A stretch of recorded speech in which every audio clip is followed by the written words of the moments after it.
And welcome to tonight's very exciting Free Library of Philadelphia Foundation author event. It is wonderful to see you all here. As I've often said, the author event series is one of this city's great cultural treasures. By bringing authors together with readers, we create a space for engaging conversations, for exciting conversations, and we make the literary world accessible to the Philadelphia community. There's still much more to come in our spring season. From now through early June, we'll welcome to this stage poets, novelists, physicians, political commentators, a United States senator, and much more. So I do hope you'll join us. You can register for these events on our webpage at freelibraryfoundation.org. I also want to say just a few quick words about our organization in general. The foundation works together with the Free Library to support programming and advance its mission of promoting literacy throughout the Philadelphia region. Of course, as a nonprofit, we are reliant upon your support to achieve these goals, so please do consider donating, which you can also do through our website. Again, that's freelibraryfoundation.org. Before we get to tonight's program, there are a few people and organizations I'd like to thank. We are grateful first and foremost to this season's sponsor, Comcast, whose support allows us to keep these events as accessible and as affordable as possible. I would also like to thank Uncle Bobby's, our partner bookseller, and the Philadelphia Citizen, our new media partner. Tonight, we welcome Mike Sielski, who is a columnist for the Philadelphia Inquirer and the author of 4 books. The Associated Press sports editors voted him the country's top sports columnist in 2015, and his previous book, The Rise, Kobe Bryant and the Pursuit of Immortality, was published in 2022. This evening, he will be speaking with us about his new book on a topic near and dear to any Philadelphia sports fan. It's called Magic in the Air, The Myth, the Mystery, and the Soul of the Slam Dunk. He will be joined by Buzz Bissinger, who is among the nation's most honored and distinguished writers. Buzz is the winner of the Pulitzer Prize, the Livingston Award, the American Bar Association Silver Gavel Award, and the National Headliners Award, among others. He was also a Nieman Fellow at Harvard University. He is the author of the highly acclaimed nonfiction books Friday Night Lights, A Prayer for the City, 3 Nights in August, Shooting Stars, and Father's Day. What a conversation this will be. Please join me in welcoming Mike Sielski and Buzz Bissinger.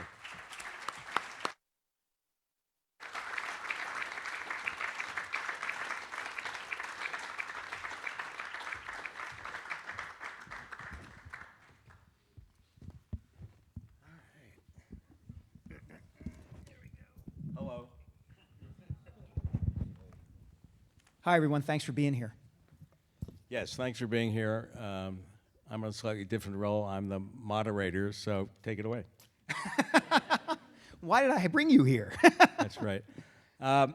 You know, a few things. I've never met Mike before tonight, but he writes a wonderful column, and I think it's a wonderful column because I don't like to use the term because it sounds old, but I'm fucking old, so who cares? It's old school in that it's elegant, it focuses on writing, it's not shrill, it doesn't cave into the internet and who can scream the loudest, and it's really refreshing, and I think it makes its point much more than someone who just rants and raves for 20 inches. So I've admired you for a long time, and I was flattered when you asked me to moderate your book. My first question is, and this may be a personal question, but I'm always interested, where did this particular idea come from, to write really a cultural history of basketball through the dunk? Interesting idea. Where did it come from? So, first of all, thank you so much for being here. I'm honored that you were willing to be here. It's funny.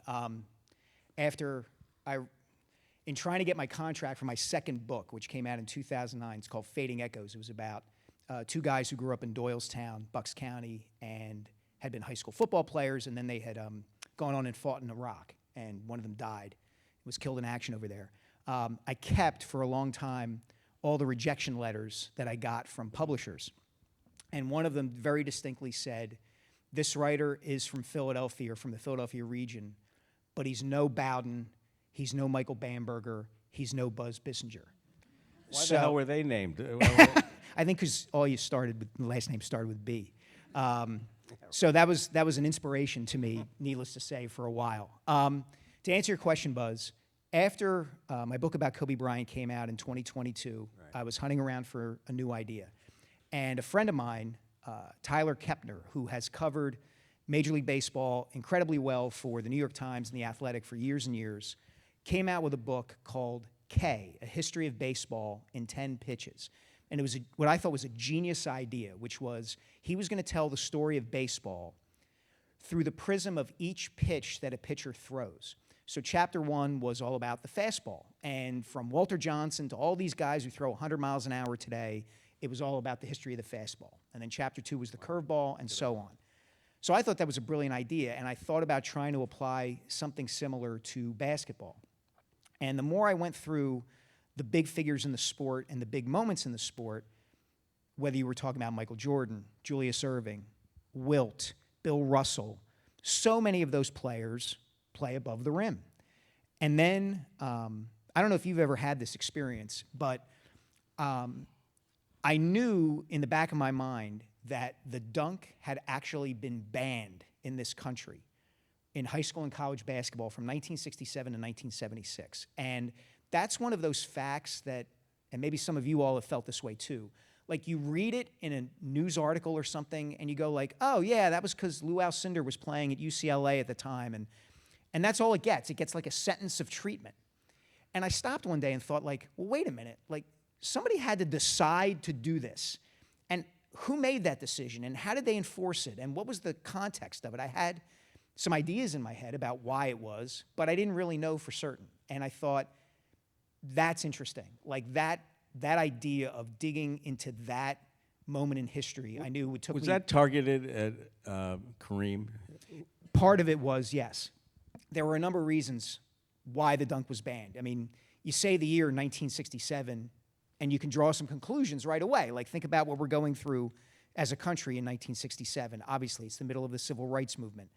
The year before, excuse me, in 1966, Texas Western beats Kentucky in the National Collegiate Championship game. And Texas Western is the first team to win a national championship with 5 black starting players. And not only that, they beat Kentucky, who doesn't have a black player on their team, who isn't going to recruit another black player for 3 years, who isn't going to recruit a black player for another 3 years because Adolph Rupp is their head coach, and he's the most powerful man and most powerful racist in college basketball. And then you have Alcindor come to UCLA the following year and completely dominate. And it becomes a situation where the people who have their hands on the levers of power in the sport say, well, we can't have this. You know, we can't have black players taking over the sport. Talk about in that championship game, because it's a lovely moment in the book, the dunk. And Texas Western, I forget the name of the guy, David but it was a Latin. dunk that changed the whole, and Yes. on purpose. It's a great story. Tell Yeah, that. so for those, some of you may have seen the movie Glory Road, which is based on the story of Texas Western's team, and their head coach was Don Haskins, white coach, coaching all of these black players. And before the game, the championship game begins, Haskins pulls aside his biggest, strongest post player, David Latin, and tells him, David, the first time you touch the ball near the basket, I want you to dunk it in the face of whatever Kentucky player is guarding you, because it will intimidate them. And sure enough, Texas Western, I think, scores the first point of the game on a free throw. Kentucky comes back and scores to take a 2-1 lead. The next possession, point guard throws the ball down low to David Latin. He rises up over Kentucky's best player, who was Pat Riley, like a thundercloud, and jams on him. And that's it. Texas Western takes the lead and doesn't lose it the rest of the game. And it's believed that that dunk is really what inspired Rupp to start lobbying the powers that be in college basketball to have the dunk banned. One thing, and I should explain, what's great about this book, first of all, you know, a lot of people say, well, it's a book about hockey, but it's really a cultural history, and that's always a lot of bullshit. It's a book about hockey. This book is a cultural history, and it really is a cultural history of race. And frankly, there are aspects of the book that are incredibly disturbing in terms of how black players were treated, how they were dismissed by racist whites who control the game. So that's one of the things I admire. And also, it has great, great, great stories of incredible characters. You know, Jack Inglis, Bernard Darbus, Joe Fortenberry, Bob Kurland, you know, and then the big Connie Hawkins, the GOAT, just Kareem, David Thompson, just great, and of course, Dr. J. Was there any story of someone in particular that you were affected by the most? Probably Joe Fortenberry. Yeah, okay. So one of the dangers of doing a book like this is that you know going in, and I'm sure you've had this experience too, there are certain questions you know you're going to get asked in the aftermath of the book coming out.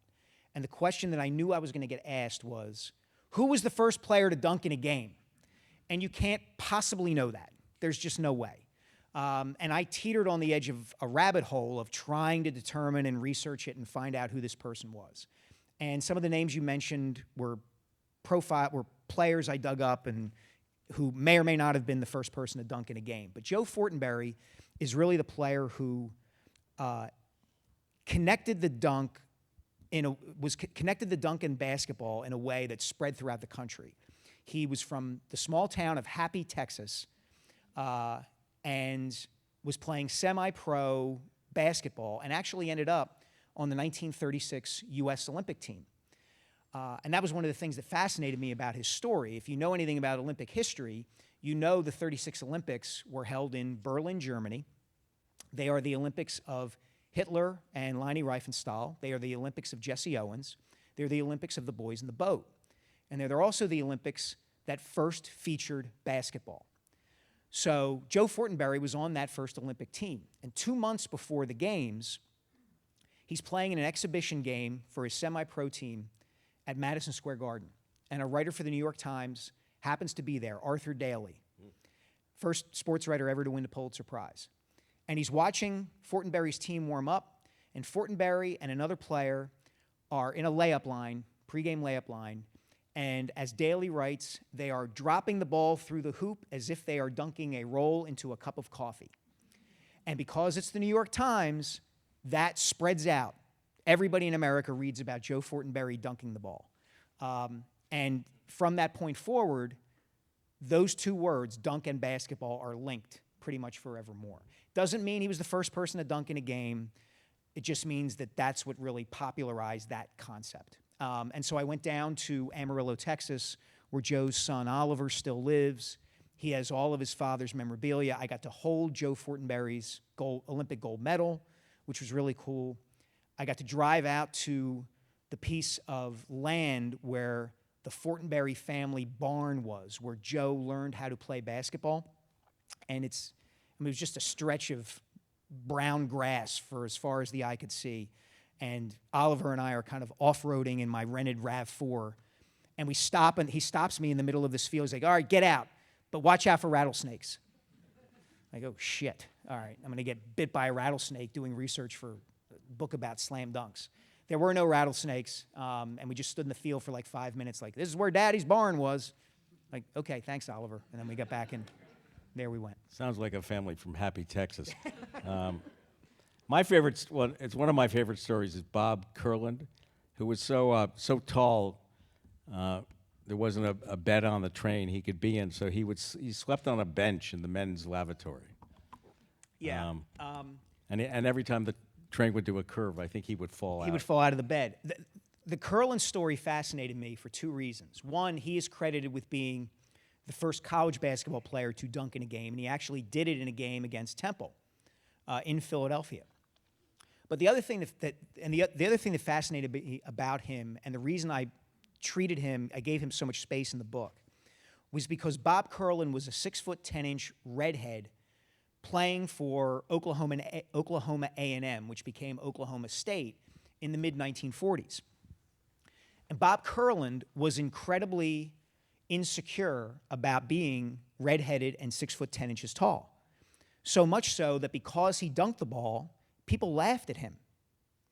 So you get from that, from Bob Kurland being harassed and made fun of for dunking, to players like Connie Hawkins and Earl the Goat Manigault and Julius Erving and Michael Jordan turning the dunk into the coolest thing you can do on the court. So how do we get from point A to point B? That to me was a really fascinating journey to take in the book. Let me, I want you to read this part. It's on page 100. It's about, and I think it's beautifully written about Wilt Chamberlain. I think he was still in high school. And he talked about how awkward he felt and how he felt kind of completely out of place. The paragraph that begins slowly? Yes. Okay. Slowly, it dawned on teenaged Wilt that the qualities that made him strange also made him something close to superhuman, and he relished it. His head coach at Overbrook, Cecil Mosenson, for instance, once sitting in his office with football coach Ed Veith, who was a beefy 220 pounds, when Chamberlain came in, scooped up Veith, tucked him under his arm, and toted him down a hallway. When he first started, one of his teammates told me, he was very humble and withdrawn a little bit. By mid-season, he wasn't so humble anymore. And by my senior season, Chamberlain's junior season, he had an attitude already that he was Wilt and the rest of the world had to watch and pray. And do we read the previous paragraph as well? Because it reflected something about Wilt that I really, I always thought he was Wilt. And this is a very different view. Like Bob Curlin, Chamberlain had his own set of insecurities born of his height, understandable for someone who was 6 foot 11 inches by his 15th birthday and who had stuttered as a child, though he in time would shed many of those insecurities. His long, spindly shanks, as Mosenson described him, and the scars that slashed across his legs at haphazard angles from cotton bushes and bowls made him self-conscious. He donned knee-high socks to hide them. He didn't feel normal, didn't look normal, wasn't regarded as normal. How could he be? 9.5-inch hands, 7'2" wingspan, his body, his athleticism, the praise that he received, all of it was so outsized. Quote, you just have to see him once to know that there's no high school player in the country who can touch him, said North Carolina State guard Phil DiNardo, who, as a standout at Southern High in Philly, had played against Chamberlain once when Chamberlain was a sophomore. Yeah, and I think what Mike has read is emblematic of how good this book is. It's just got beautiful writing. It's got some great gems. You're going to learn things about players you thought you knew, and Mike has really taken it a step further. And it's one of these rare books that is both beautifully written and beautifully reported. So I really think it is worth picking up. Let's talk about the beginnings and the objection to the dunk. Was it based in race? Was it based in it goes against the grain of the grace of the game? What was the impetus for Naismith and Fogallen and some of these other guys who just hated it, right? Yeah, I think race was certainly a part of it, but I do think it was a secondary consideration at the time just because establishment basketball was so lily white for the most part. So they didn't give much thought to the idea that this would be something that could keep black players down or was something that was the domain of black players. That comes along later once those players start to bubble up to the surface of the sport from the playgrounds in the cities of America. At the time, I think it speaks to the power of tradition. This is what Dr. Naismith intended. He invented basketball at Springfield College in Massachusetts because he was under orders to try to tame a bunch of unruly college men. And he was charged with inventing a sport that would kind of calm them down and get them to behave like gentlemen. And so his entire thought behind the sport was you don't do anything to show up or intimidate an opponent. The whole purpose of sport is to build character and teach discipline and teach these kinds of values. And I think that sort of ethic sticks with the people who govern the sport for a long, long time. And the archetypes that develop in the early days of basketball are players like, one of my heroes growing up, Tom Gola. I'm a LaSalle alum. I heard stories about Tom Gola from my dad, who was a LaSalle alum, and the whole idea behind, the grace of Gola, the unselfishness of Gola. He's 6'6", but he can play anywhere on the floor, and he's just so economical in his movements. That was the ideal of what a player was supposed to be. And it wasn't until 1955 when LaSalle and Gola get to the NCAA championship game to defend their national championship. Think about that. Think about LaSalle winning a national title in 1954. I mean, we can't conceive of such a thing now. But not only do they win in 54, they get back in 55, and everybody thinks they're going to win because the center of college basketball is on the East Coast. And nobody has really seen this team out on the West Coast, the University of San Francisco, that has this guy named Bill Russell, who plays the sport in a completely different way from Tom Gola, who was going above the rim to snatch the ball away and blocking shots to his teammates, to Casey Jones, to start fast breaks. And the Dons, the San Francisco Dons, destroy Gola and LaSalle in that championship game, and the sport has changed from that moment forevermore. And that's why I have that one chapter in the book. The longest chapter in the middle of the book is called 1955, because while Russell, as a junior, is winning the NCAA championship and dethroning Gola and LaSalle and showing everyone at the college level where the sport is going to go, Wilt Chamberlain is a senior at Overbrook High School, and he is the only high school basketball player that everyone in America knows. And he's scoring 71 points in a game against Roxborough High School, and he's becoming a phenom in his own right. And so you have these two giants of the sport rising together at the same time to really take basketball above the rim for the first time. Well, if you're 6'11" and you can't score 71 points against Roxborough High, you should do something else for a living. That's true. That's true. Talk about, and I love this, the Rucker League, which seemed to have ultimately great influence on the game, where players could play that they wanted to. Talk about that and how good it was. It was amazing. Yeah, so for those of you who haven't heard of it, the Rucker League was a summer league in Harlem, in New York City, where pros and high-level college players would play against neighborhood playground legends. And it was a chance for guys who weren't in the NBA to kind of show their stuff against the best of the best. And that league and that, I guess you'd say, style and genre of basketball, once it penetrates to the highest levels of the game, changes the nature of basketball. Right. That's where all the showmanship comes in. And that's where reputations are kind of made. There's a chapter in the book about a guy named Jumpin' Jackie Jackson, who never played in the NBA, was an Eastern League player, actually led the country in rebounding in college, and then never made it to the NBA, didn't have a good enough jump shot to play in the NBA, but could fly with anybody. And he makes his bones in the Rucker League one day. Wilt Chamberlain had a team in the Rucker League, and Wilt's there one day playing against Jumpin' Jackie's team, and Jackie dunks on him. And it doesn't matter that Wilt then is so embarrassed that he dunks on Jackie's team the next 10 times in a row, and Wilt's team wins the game. That's not what matters in the Rucker League. What matters is that 6'4" Jumpin' Jackie Jackson dunked on Wilt. The showmanship, the moment, the style, the grace, the power, that's what matters. And that becomes the thing that everybody remembers from that game. It's not that Wilt dunked the ball 10 times and his team won. Who gives a shit that your team won? Your team was supposed to win. It's Jumpin' Jackie threw it down on you, Wilt. And that element of the sport needs to kind of break through the Gola, white guy tendencies of the sport, and of course does before too long.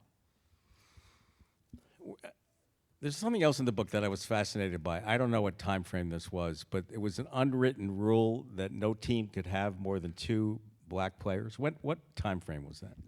Now, except for the Celtics, and I wanted to know why the Celtics were the exception. I'm trying to remember that section of the book. I think it was simply a matter of that's the way, so much of one of the things I learned in doing the research for this book is that you can't underestimate the power of that's just the way we've always done things. Right. There doesn't have to be a written rule. It's similar to the unwritten rules of baseball, right? Like one of your guys gets hit by a pitch, your starting pitcher is supposed to go out and hit a guy the next inning. That's just the unwritten rule. And I think that a lot of that applied to pro basketball at that time. It didn't have to be a spoken thing. It was one of the frustrating parts, actually, about researching the chapter I did on the dunk ban.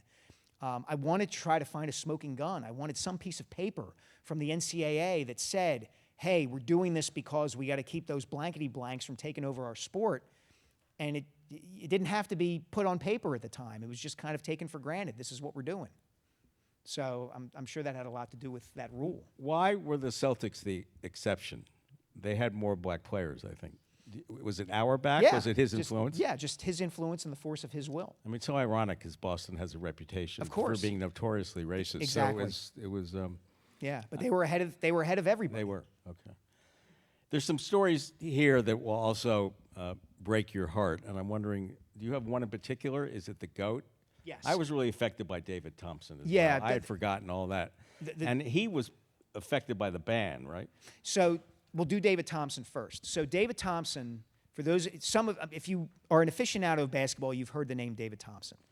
And the reason you've heard it is because he, to this day, is regarded as the best player in the Atlantic Coast Conference, the history of the Atlantic Coast Conference, the ACC.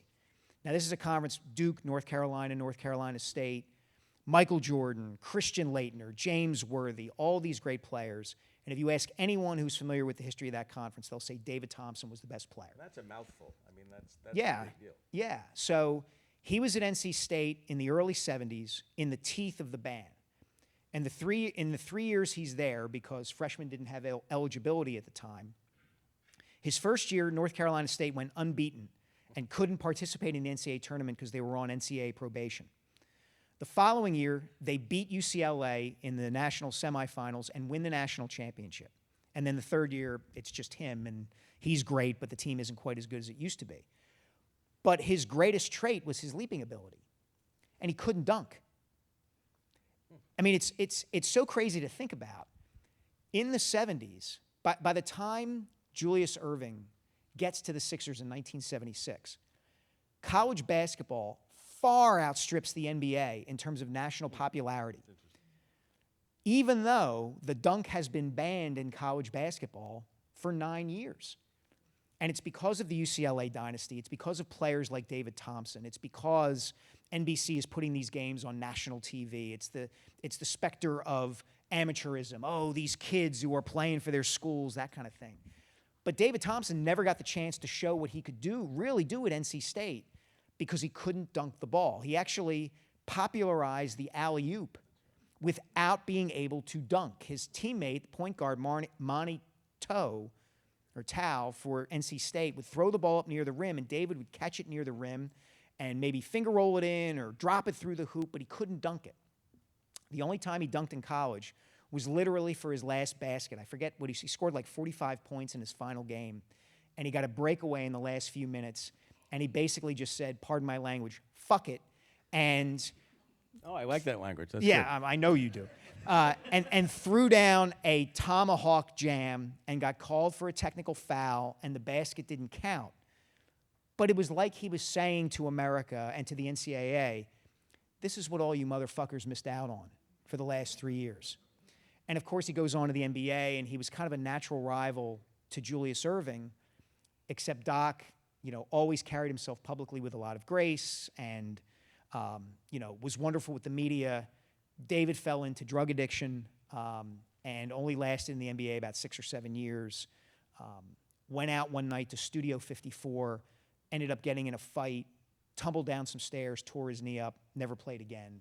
Just a terrible, terrible story. So he really never reached his potential, did he? No, he didn't. Do you think it would have been different if there was no ban? I mean, do you think his career would have been different? Because he did seem somewhat troubled from the beginning. Yeah, I don't know that the ban would have made a difference. Right. I think it was the late 70s, and I think he got caught up in the lifestyle in a way some pro athletes do. He tried cocaine once, and that was that. Now, it seems in your book, and this is local favoritism, that Dr. J really broke it open. Is that correct? Just the way he dunked, with style, with flair, but he was such a magnificent gentleman. What impact did he have on dunk? this was one of my goals in writing the book, was to restore Julius to what I think is his proper place in the hierarchy of the greats of the game. He's forgotten, basically. It's a guilty pleasure of mine that because I work from home often, I'll have like ESPN or Fox Sports on, and I'll have one of these Screamfest debate shows where my friend Stephen A. Smith or someone from Fox Sports is yelling about one thing or another. And often what they're yelling about is, who's the greatest player of all time? And it comes down to Michael or LeBron James, and they throw Kareem or Russell or Wilt a bone to show that they've done their historical research. But Julius never gets mentioned. And I think part of the reason is that his career was split between the ABA and the NBA, so that when you look at his NBA statistics, you say, oh, it's not that big a deal. But what people forget is that the best of Dr. J was with the Virginia Squires and the New York Nets in the ABA. And if you combine his careers, all of a sudden you have multiple MVP awards, multiple championships, 30,000 points, and you have a top 10 at least all-time great. And I think he's a seminal figure in the rise of the sport because he more than anyone else, took the street game and made it palatable to white America. He mainstreamed it. He let the average basketball-watching person in suburban America know, hey, you can be a showman and you can still be a great teammate and your team can win and you can be corporate in a way that a lot of players were thought not to be at the time. And this is something, too, that Julius himself is very, very aware of. I think the thing I'm proudest about this book is that I got Dr. J to curse. I got him on the phone. You motherfucker. I know. I got him on the phone for about a half-hour interview, and at one point I said, Julius, there's this narrative out there that the NBA was in a bad way in the late 70s, and all the players were on drugs, which was not true, and TV ratings were down, which they were. And then Larry Bird and Magic Johnson come along in 1979, and their rivalry and the rivalry between the Celtics and the Lakers really saves the NBA and catapults it into the stratosphere, and Michael Jordan takes it from there. What do you think about that narrative? Yeah, I think that's bullshit. I got Dr. J to curse on the record. This is great. And to a large degree, he's right, because he entered the NBA along with an influx of players from the ABA, a league that was every bit, in terms of talent, the NBA's equal. And that influx of players is really what allows the sport to go to a new level. It's not competing anymore with the ABA. Now you've got Julius and David Thompson and Dan Issel and Artis Gilmore and who knows how many other players who are every bit as good as anyone in the NBA entering the league. And then, only then do Bird and Magic come along. So I think he's right to be ticked off about that. In reading your book, too, it was interesting the incredible influence that the ABA had. I think when it disbanded the next year, there were 12 former ABA players in the All-Star game. At the All-Star game. Yeah, there were more than half of the NBA All-Star teams were made up of ABA players. And the other way that the primary way that the ABA was so influential was that it was much flashier. It had the red, white, and blue basketball that everybody remembers. It had a three-point shot. And it had a dunk contest before the NBA did. In 1976, the ABA had a dunk contest, which came down to David Thompson and Julius Erving. And Julius won it with a dunk from near the free throw line. He takes off near the free throw line, slams it down. He wins. Immediately, he and Thompson become national sensations. The next day, they're on the Today Show, and very few people had watched that contest live, but they learned about it from the coverage in the aftermath. And so the NBA says, well, we got to do something similar because we're getting our asses kicked in the TV ratings war with college basketball. Millions more people are watching college basketball on NBC than are watching the NBA on CBS at the time. So the NBA and CBS come up with a dunk contest that they hold at halftime of Game 6 of the 1977 NBA Finals between the Sixers and the Portland Trail Blazers. The guy who ends up winning the contest is perfectly nicknamed Dr. Dunk. His name is Darnell Hillman. He was not even an NBA player at the time he participated in the NBA's first dunk contest. He had been with the Indiana Pacers for most of that season and his entire career. And he got traded midway through that season to the New Jersey Nets. And he had a clause in his contract that said he didn't have to report to, if he got traded, he didn't have to report to the team that acquired him. So he didn't go play for the Nets. So he technically was not on an NBA team. So to stay in shape for the contest, the reason he got picked is the league had smaller dunk contests throughout the course of the season. And Hillman kept beating all these other players on the way to get to the finals. So he stayed in shape by training in a small college gym outside of Indianapolis. And this gym has like bird droppings on the floor, and it's like 104 degrees inside of it. But he's training there every day. And the other thing he did to stay in shape was play in a local beer softball league for a team sponsored by a local liquor store. So when he finally gets to the dunk contest championship round, Game 6 of the finals, nationally televised, he walks down the court and he takes his warm-up shirt off, and his T-shirt says, "Bottle Shop," SHOPPE, across the front. And that's what he's wearing when he wins the first NBA dunk contest. It was the most honky-tonk event you could imagine. Yeah, I don't think a beer softball league is a good way to stay in shape. I would say no. That's I would say no. One thing that strikes me as you're talking and reading the book is that there almost, I don't know if this is the right term, there's kind of a shadow game. The playground, the Rucker League, guys are showing their stuff. They're exciting. It's exciting to watch. Then you have the ABA, which is very influential, the three-point shot. Guys are allowed to do their stuff, and it seems like the NBA was just trapped in being old and moribund and really conservative. Yeah, I mean, I think if you're going to speak about obvious episodes of systematic racism in our society, right, you can't get a better example than what was going on in professional and college basketball in the mid-1960s. You just can't, because the most dynamic players in the sport of basketball were either not being seen or not really being allowed to do what they could do. Certainly in the case of the dunk ban from 67 to 76. And you have this stereotype of these players on the playgrounds are selfish, and they're it's the line from White Men Can't Jump. It's, a brother would rather look good and lose than win, right? Well, that permeates the sport at that time period, and it takes figures like Elgin Baylor and Julius Erving and players like that to get to the forefront of the sport at the NBA level to show people, hey, these are great players, and what they do is conducive to everything that's supposed to be good about this sport. Winning, entertainment, all of that kind of stuff. And there are voices for it. They're just not listened to. There were plenty of college coaches who didn't want the dunk banned in 1967 and spoke out against it, but their voices weren't listened to. Let's move forward just a little bit. You open the book and then talk about it with Ja Morant. Tell us what he was like when you spoke to him, and what does it say about the modern game today? Well, he was... Or the modern player today. He was not interested in talking to me very much. He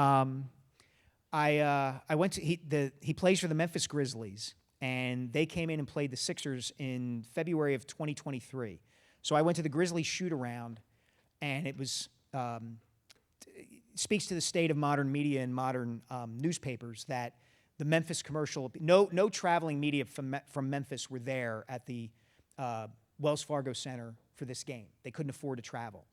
So the only two media members at the pregame shoot-around, hours before the game, were myself and a friend of mine, Anthony Gilbert, who writes for Slam magazine.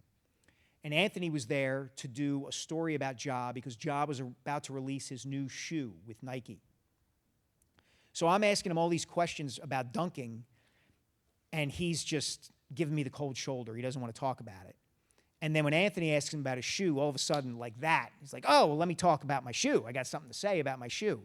And it's, I think, to your question, Buzz, he had just, what, I wouldn't say bothered me, what puzzled me about him was the week before I talked to him, the NBA had just held its dunk contest. And Ja Morant, at his healthiest, is the best, most flamboyant, most exciting dunker in the league. It's like he's got pogo springs in his sneakers. I mean, it's just remarkable. When he was a college player at Murray State, He became a star because of his ability to dunk the ball. And he didn't participate in the dunk contest. It was like that was beneath him, or there was too much to lose in a way for him. Because in this era, and I talk to people about this for the book, in this era of social media, of memes and, instant embarrassment, if a player gets dunked on or if a player participates in the dunk contest and doesn't meet expectations, he's going to get ragged on social media, on Twitter, on Instagram, on TikTok, and these guys don't want to go through that. They don't want to go through it. But is it really that bad? It seems to me that John Morant could probably take that. I think it causes guys to hesitate. I Really? think you're right that they probably could take it, but I don't think they want They're to put just all themselves miserable through it. mopes. That's the problem. That's part of it too. I mean, that's what The other struck part of me. it- look, They the were other- he was so He was mopey. miserable Yeah. and mopey. I mean, Yeah. this guy should be on top of the world. But here's the thing, and we forget this because Michael took the sport to such high levels. But in the mid-1980s, guys like Michael and Julius and Magic and Larry and Isaiah Thomas felt an obligation to do all that stuff because they were entertainers. They wanted to earn more money. They wanted to take the league to places it hadn't been. The guys who are coming into the league now, it's been a billion-dollar industry for a long time now. So they don't feel that same sense of, hey, I'm Michael Jordan. It's the 1988 dunk contest. I'm going up against Dominique Wilkins. I got to protect my turf. I got to show everyone that I'm, top of the heap. Those guys don't look at it that way anymore. They just don't. I mean, that 88 dunk contest, again, there's a whole chapter in the book about the 88 dunk contest, and I know how that sounds. Like, how the hell did this guy write an entire book chapter about a freaking dunk contest? But that's the apex of the dunk in the sport. That's Michael at the peak of his powers after having signed with Nike, after the Spike Lee commercials are out, after he's torched the Celtics in the playoffs 2 years earlier for 63 points in one game. And Larry Bird says, this is the greatest player who's ever played. So then you get that. You get Dominique Wilkins, who is a star in his own right and is regarded as the best dunker in the league. And these guys are going at it like it's Game 7 of the finals. So that dynamic, I don't think, exists now. Is the dunk passé at this point? I mean, where is it in the culture of the game? It's function primarily. It's not form. It's one of my great lamentations about pro basketball now, and I know this makes me sound like the old guy screaming, "Get off my lawn." I get it.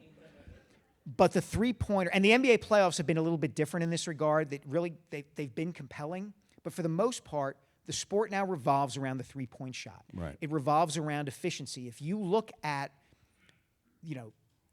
ESPN and other analytics departments can chart where players shoot the ball from now on the court. And they shoot primarily from two places, right around the rim and in the corners at the three-point line. Because that's shorter than... Yes. It's the most efficient play in basketball. It's the shortest shot for the most points. Okay. So your teams build their offenses around that now. And I'm, I guess, old school in this regard. I would much rather see Kobe Bryant or Allen Iverson shake and bake a guy and hit an 18-foot turnaround, or see Allen drive the lane and put a teardrop floater over Shaquille O'Neal who knocks him to the floor, but Allen makes the shot anyway. Right. That, to me, is more exciting and has more artistry than a lot of what we see in the sport now. Rant over. And the two-point shot is pretty much dead, isn't it? Yeah, because it's viewed as a waste of a possession. Right. Why shoot an 18-footer that's worth 2 points when you can shoot a 22-footer that's worth 3? So you see this often now where a point guard, or even on a fast break, will penetrate into the lane and then won't take the ball to the rim, won't hit a trailer, will kick the ball all the way back out to the three-point line. Right. It's not a coincidence that the Boston Celtics won the NBA championship last year going away, and they took and made more three-pointers than any other team in the league. It's not a coincidence this year that 3 of the top contenders to win the title, the Celtics, the Cleveland Cavaliers, and the Golden State Warriors, were 3 of the 4 top three-point shooting teams in the league this year. That's what the sport is. I know we're going to go to QA. Just one more question for you. What do you see as the future of the NBA? I think TV ratings are down. LeBron is amazing. He can't play forever, or maybe he can. I don't know. He's amazing. He might And be you able have to. Steph Curry, who's been great for the league, but they're going to retire at some point. What do you see? This was the wildest thing I wrote in the book. I think eventually, I don't mean next year, I don't even necessarily mean 5 years from now. I think at some point, at least at the NBA level, they're going to have to raise the rim. Because... It's 10 feet, right? Yes. And it's been 10 feet It's forever, It's right? been 10 feet forever. At the beginning, the reason, it's a completely arbitrary number. It just so happened that when James Naismith decided to invent basketball, there was a hoop inside the indoor track at Springfield College that was 10 feet off the ground. If it had been 11 feet, the rim would have been 11 feet off the ground. But the reason I say they're going to have to lift the rim is that the excitement of the sport comes from seeing these athletes do things that seem impossible for them to do. And when you have players who are so tall and so big and so fast and so athletic, like a Victor Wembanyama from the San Antonio Spurs, who is 7'3" and doesn't have to really jump to dunk the ball, where's our sense of wonder?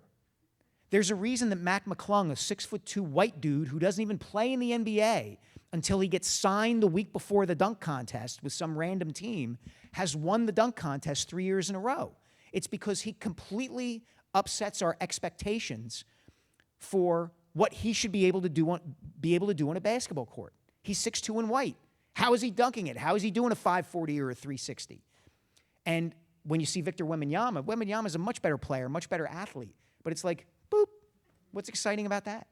Not to mention the fact, and then I'll finish and then we can get to questions. Sure. Wembanyama, at the time his season ended, he suffered a blood clot, and I hope he comes back and is able to play because he's a wonderful player. But at the time his season ended, he ranked second in the NBA in made three-pointers beyond 24 feet.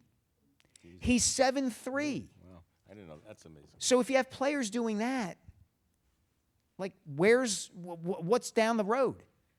The rim's going to have to be raised, or the court's going to have to be wide, and they're going to have to change something because it's not going to be able to contain these guys anymore. Interesting. All right, I think we're going to go to Q&A. Very great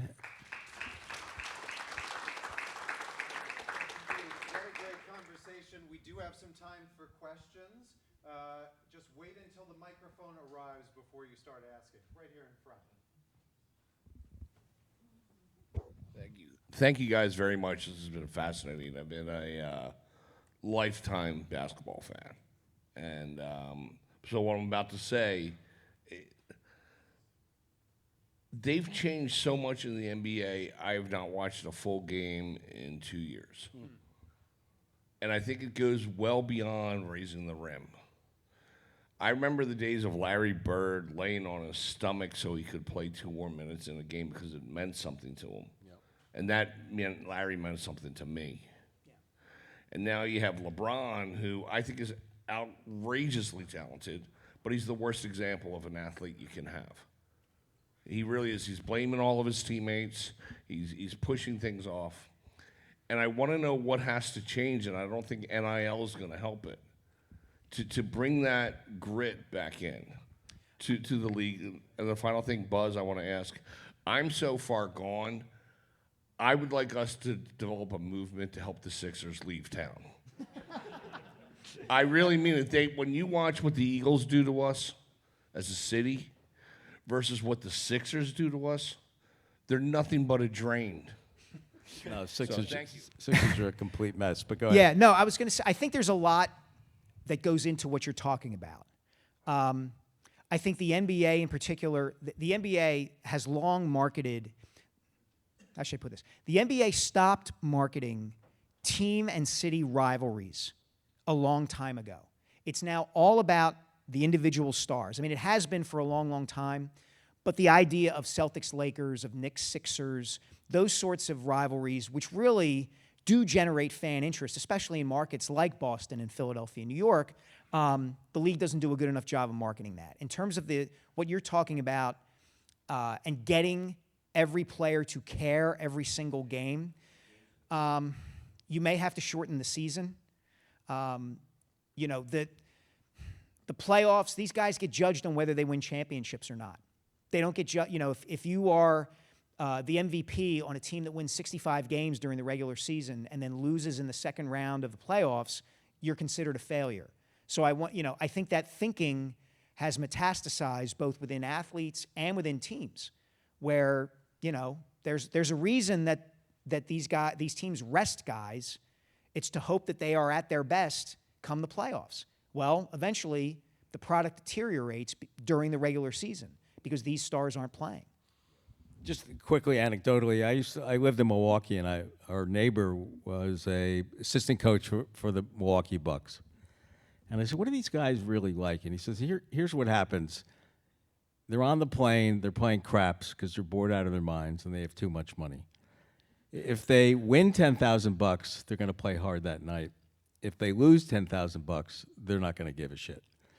And I've always remembered that. And I think the frustration for fans is half the time you don't know if they really care. So you're not seeing a lot of grit. They're also they're almost too good for the sport. That's why something has to give. I mean, these guys, it's amazing to me how good they are, but there's very little grit left. That's why the NCAA tournament is fun. There's a lot of grit, there's a lot of heart, there's a lot of upsets, but the NBA I think is really missing that. Other questions? I want to address increasing the height of the basket. What I think has hurt the game is the three-point shot. Now that's popular, but it's not. It's more of a sharp shooting guy. It's not the guy, as you mentioned, on a 3-on-2 break, on a guy give and go. You don't see that. And probably now I was thinking about the David Lattin story.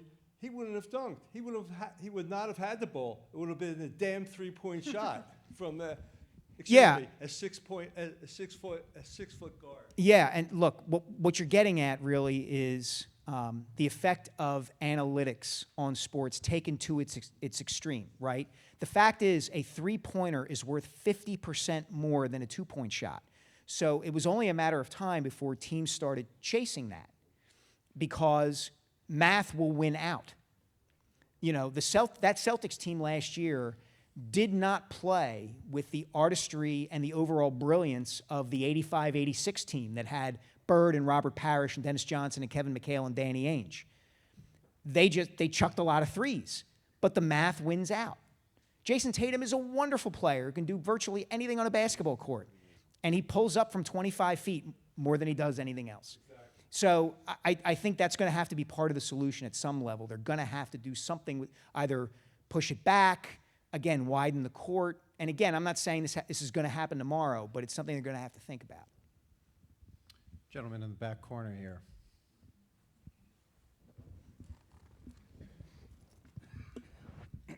Buzz's last two questions tee up the preface to the question. Given everything, the rise of the three-point shot and the analytics in basketball and whatever changes are going to happen in the sport, fast forward now 50 years when you write the retrospective of the history of the dunk. Do we talk about the dunk like the steal of home or the complete game at that point, or does the dunk still have a place in the game? Well, first of all, I presume I'm cryogenically frozen 50 years into the future.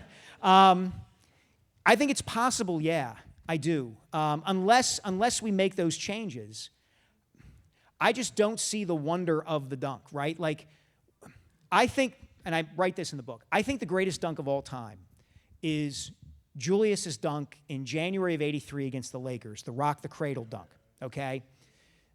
The reason I think that is for there's a number of reasons, but one of it is we were still in the stage and the age of basketball in which seeing a player do something like that would astound us. We're not there now.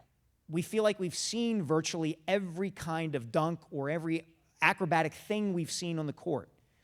And if we haven't, it's like, oh, okay, well, I've seen enough to know that, you know, we've come close to something like that, like whatever John Morant might do or whatever Anthony Edwards might do. So 50 years from now, if the rim is still 10 feet high, yeah, I think maybe the dunk is like the steal of home. It's like it's just function. It's not style. It's not beauty. It's not, you know, all the things that we've come to associate with it. Other questions? We have one over here. I was noticing the other night that they asked Anthony Edwards about a dunk he had in the game on Luka Doncic, and he was actually self-critical. He said, like, oh, it actually wasn't very good. I wish that I cocked it back further. and it seemed like from my perspective, it was a great dunk. But he was willing to engage in like this idea of good dunks and bad dunks and how good he can be in an in-game dunker. I'm wondering, as an expert on the subject, if you've noticed other young guys who are because willing- I have wings on my feet. Yeah. Are there other guys that are willing to talk about it more? Have you noticed certain people who talk about it post game, or have even maybe like certain guys that you might think might break through and say, "Screw it with the brand, but I will do the dunk contest," because they seem to talk about it more? Yeah, I didn't get a chance to talk to Ant for the book, but he definitely is somebody who's spoken about it openly. There were a number of guys I talked to who were really good about explaining the effect of a big dunk on a game. I'm drawing a blank now on the guy. It was a teammate of John Morant's who had been dunked on in a playoff game. And he was describing the whole situation to me. And he had been dunked on, and it turned the momentum of the game towards the other team, that dunk. And he went on and on. He finally said, a good dunk can take the soul away from the other team. And that said it all, right? I think some of these guys do look at it that way. Like, I wish I had taken off cleaner. And we often don't think about that because these guys are such great athletes that we don't think about them having to learn how to do this. That was kind of a eureka moment for me. For instance, I talked to Bobby Jones, the great Sixers player from back in the day. He grew up in suburban Charlotte. He had never dunked the ball because he played in suburban leagues and, played a different brand of ball from the playground game that someone like Julius had played. He said the first time he tried to dunk in a game in the ABA, he tripped over himself. And he had to pretend that he had hurt his knee, that his knee had given out, because he got the steps wrong. So we don't think about that like in the flow of a game, did I have the opportunity to really draw it back and throw it down in this guy's face, and I missed my opportunity. But some guys did talk about it. All right, we have time for one more question, front and center here. One word, walking.